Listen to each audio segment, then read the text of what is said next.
signing, they're signing, and you have the next document in your hand, okay? So as you pull this away, you are sitting this one down, like an even transaction, okay? They're signing, boom. You got the next document right here, ready to go for them to sign, okay?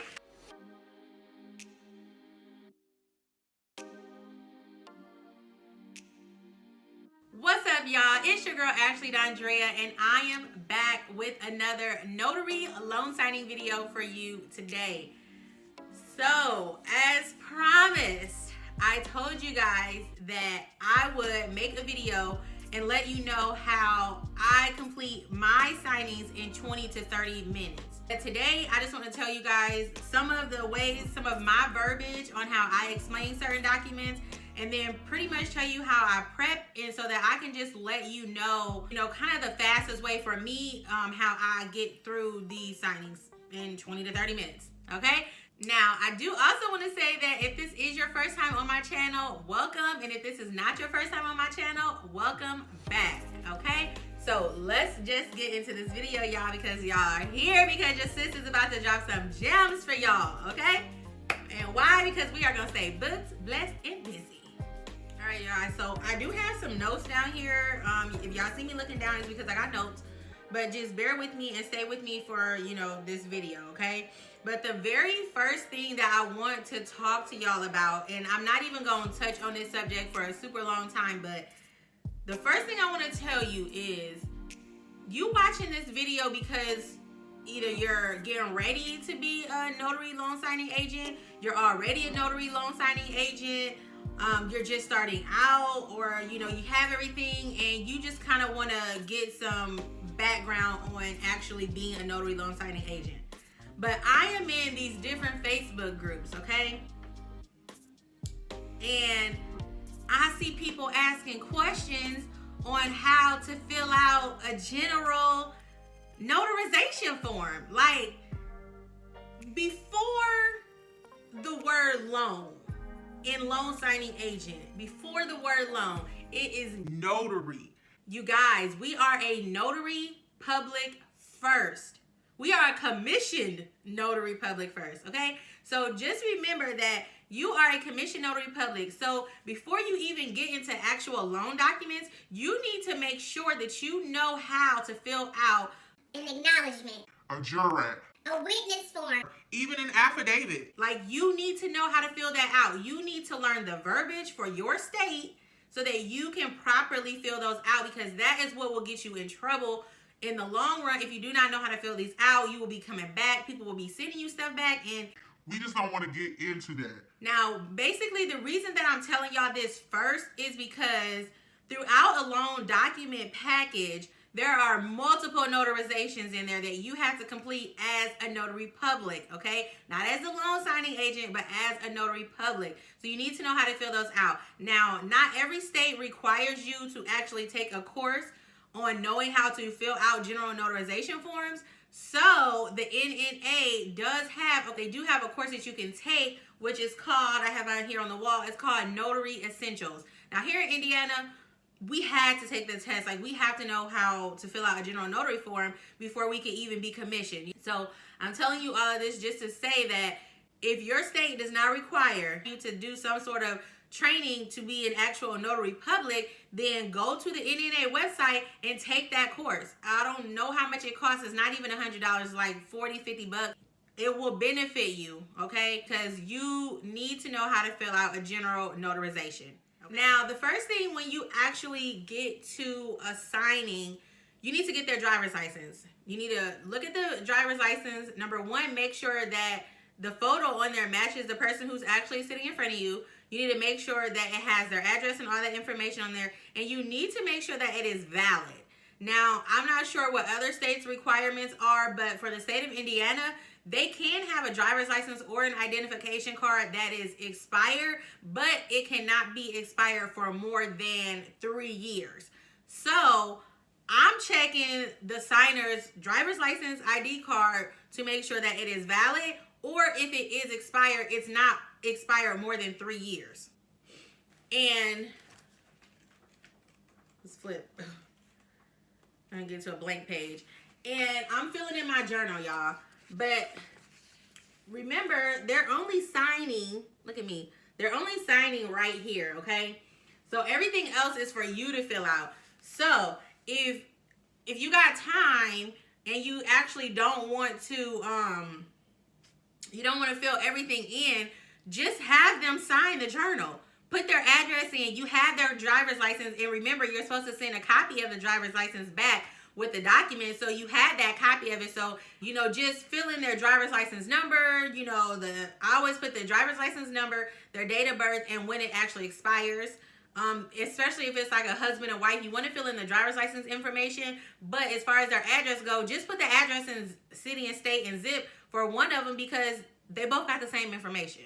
Okay, now one of them don't, whatever, just fill it in, do your journal. One thing I want to say about the journal is some people pre-fill in their journal. Some people do not pre-fill in their journal. I have never pre-filled in my journal, but the one time that I did, The appointment got canceled. So I am not a big fan of pre-filling out your journal, but you can. But just know that if that appointment get canceled, you just took up a space or two spaces, that you actually could have filled in, okay? So just know to make sure you fill out your journal first. Never forget to do your journal. Never do your journal last, because you will forget. Do your journal first. So the number one big thing for me on how I can actually get through a signing fast is prepping. I pre-notarize every notarization throughout those documents. Now, if you get a packet late and you get it the same day, you may not have time to pre-notarize everything because you already have a full day, or you just took a last minute signing, so you don't have time, to put your sign here, stickers on there. You don't have time to pre-notarize stuff, and that's okay. But if you get your documents the day before your closing, the day before you're supposed to sign, however y'all want to word it, pre-notarize, because that is less time at the table that you have to sit there and you are actually filling in information, because the signers don't want to see you filling in stuff. They really don't. Like, one time I was filling a notarization and they like clicking the pen, twirling it, tapping on the table, and I'm like, damn, they must want me to hurry up. So pre-notarize your paperwork. All right, guys, so I am just going to show you quickly here how to correctly fill out an actual individual acknowledgement. This acknowledgement is from the National Notary Association. And when you actually fill out an acknowledgement or a jurat within a loan signing, they don't actually look like this. And it's actually probably 9 times out of 10 printed already for you. But there are still places where you have to fill it out. Now, by law, you cannot, I repeat, by law, you cannot actually sign your name or place your stamp. So that's why I've placed this orange X in a highlighter and place a line through where you actually sign your name, because you are going to want to fill out everything on this list, all the blanks, except for actually signing your name and placing your stamp, because you're going to do that in front of the signers. By law, you cannot sign and you cannot place your stamp without being in front of the signers. So let's just jump right into this. So this is an individual acknowledgement, okay? The very top of your acknowledgement, you're always going to place this, put down the state that you are in.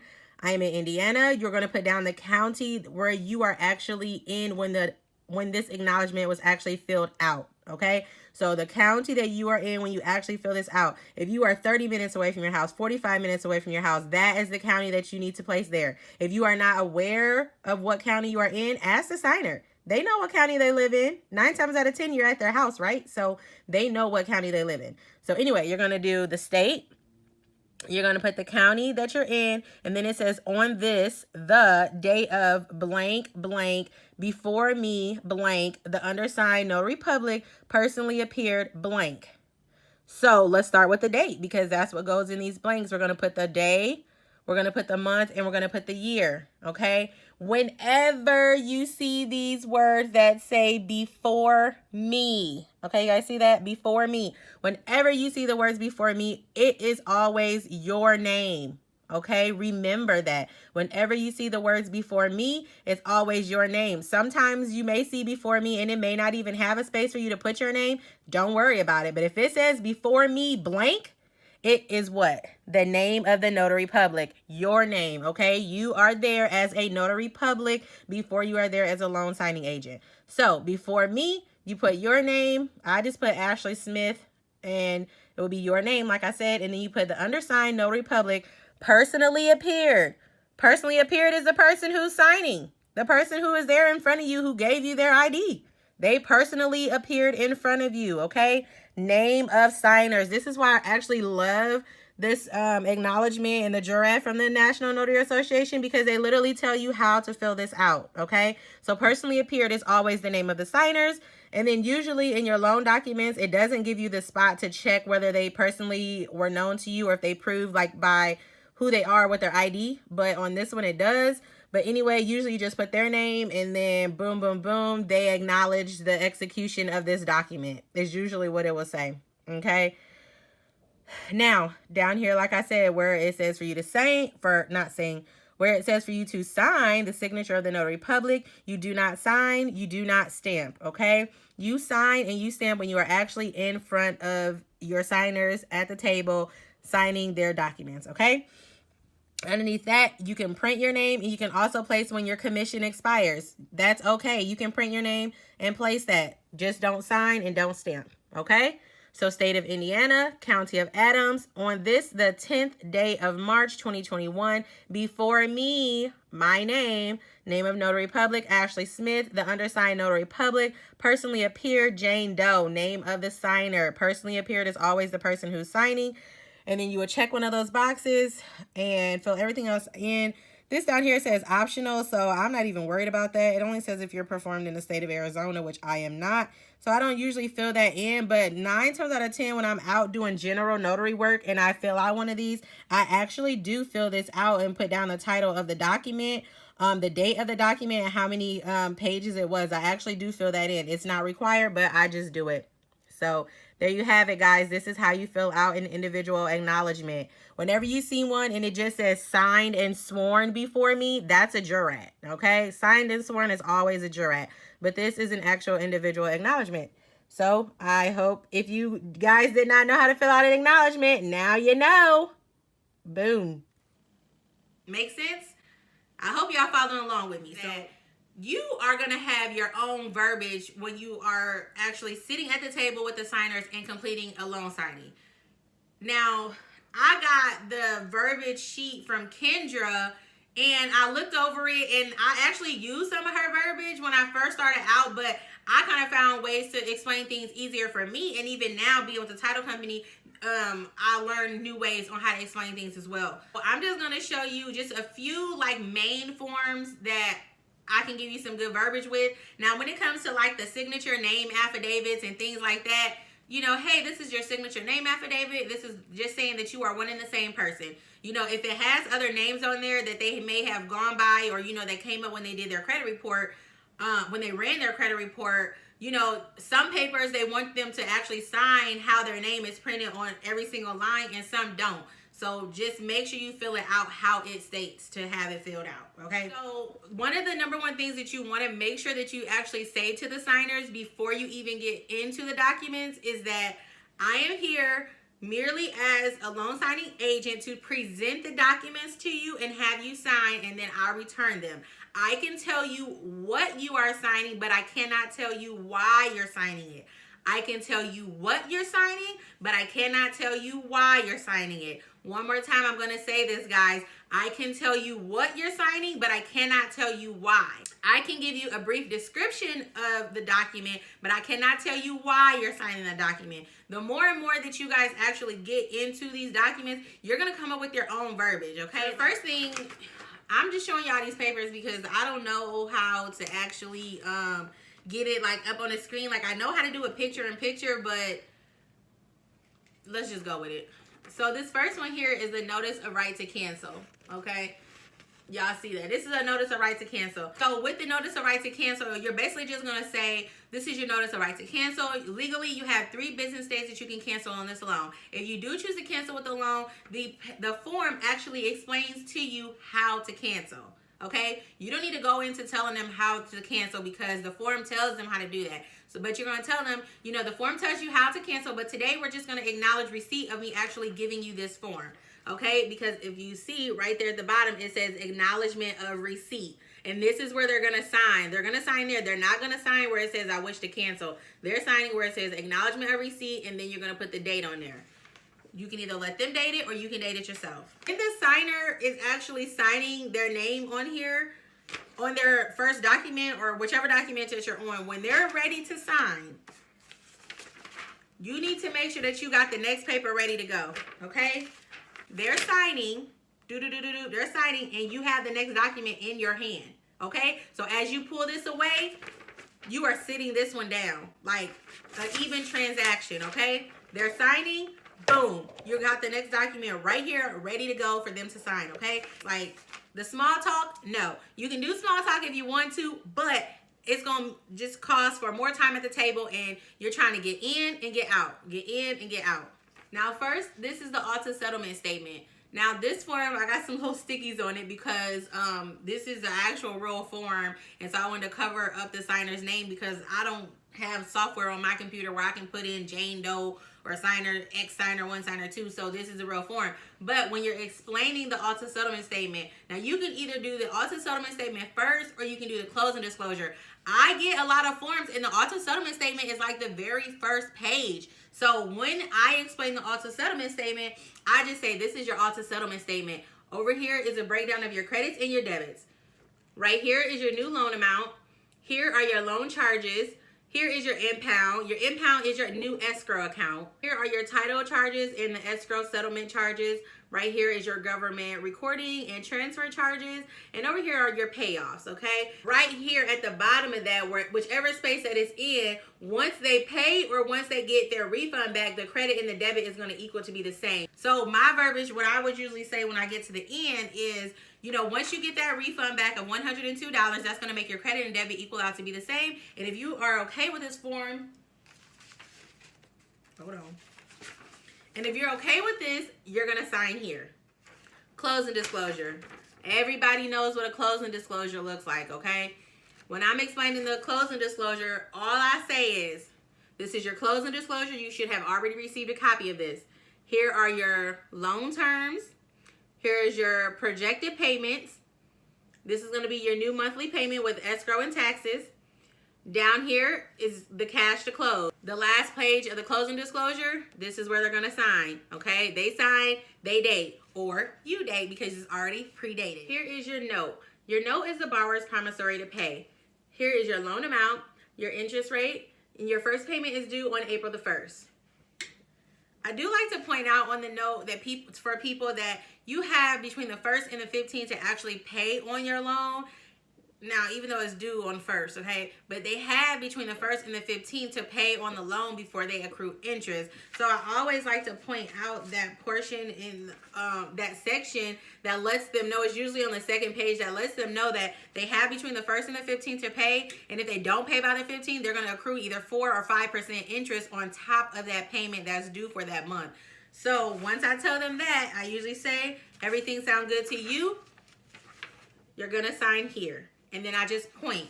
Always keep your pen in your hand so that you can just point for them easily. So it's not your finger, you know, all up in their face. And you can just easily point for them. Now, for other states, they have what's called a deed of trust. But for the state of Indiana, ours is called a mortgage. So a lot of people know what the deed of trust is. So when I explain the documents, I say, this is your mortgage, which is also known as a deed of trust, okay? I don't actually have a mortgage paper that's in front of me. All I have is the one that I got from Miss Kendra, which says deed of trust on it. But in the state of Indiana, all of ours say mortgage right here. They don't say deed of trust. So I say to them, this is your next document, which is your mortgage, also known as a deed of trust. This document shows you as the owner of record on the property, and it also lets you know that your lender has a security interest in the property. Make sure that they check to make sure that the spelling of their name is correct. All right, y'all. So I know that this video was kind of all over the place, but this was kind of stressful and hard for me to do. Like, I kind of feel like now that I should have just done like a mock signing so that I could have, like, you know, had all the paperwork in front of me and, you know, had somebody sitting across from me so I could just kind of go back and forth. So, you know, if y'all want to see me do a mock signing, let me know down in the comments. But I hope you guys got the gist of everything from this video. I hope I explained everything to where you guys actually understood and could follow along with me, because I know that I was getting tongue-tied, and I know that I probably said how to explain each document or told y'all something like 10 times, but you only just seen it once, okay? I'm recording this video going on an hour now. So yes, y'all, your girl has struggled a little bit, but that's okay. I told y'all I was gonna upload this video, so I hope this is some good content. I hope you guys understand it. Like I said, make sure you guys do not forget to like, comment, and subscribe to my channel. I will be coming back with some more notary content. I'm not sure what my next video will be, but it's gonna be good. It's gonna be good. Y'all just stick with me, and I will catch y'all in the next video.